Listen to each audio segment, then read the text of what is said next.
Last day, last vlog for this Manila series. Last day ko na sa Manila. Oh my God! Oh my God! Christmas is finally over kaya dito na ako sa Manila Airport on my way back to Cebu. Sure! Oh eh, like is this Tagalog? Diyan mo, basta kaya na ako dire sa airport sa Manila kaya kinahanglan na sa dako maulig og Cebu no. Pero usa sa jud ko makaulig, himo sa ko sardinas dira sa bus. Like look at me. Hindi ko deserve to. Over oich. Sumotoyot gantos na ako pagka sardinas dira hangtod nangabot nami diri sa eroplano. Second time na ni nako nga masakay og eroplano no, ang kinaunhan ay ang katong pagpadong nako diri sa Manila. Diba? Walang kinikilingan, walang kinakatakutan, walang himala.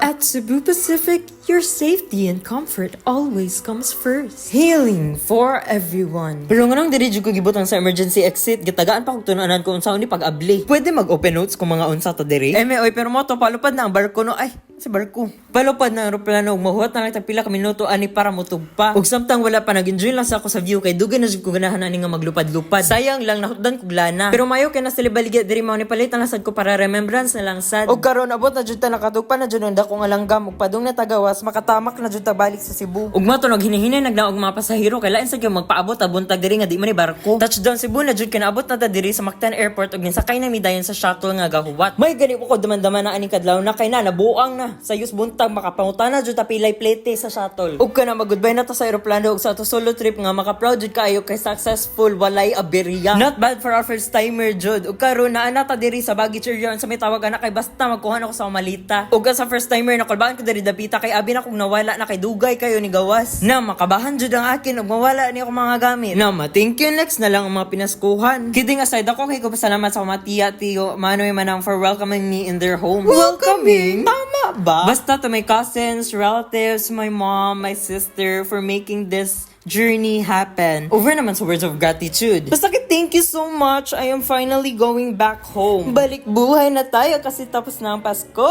Andito na nga pala ako sa South Bus mga par kasi uuwi na akong probinsya. Oh, look, it's my school. Sure, over kalami isang bago. And that's it for today's video. Happy birthday.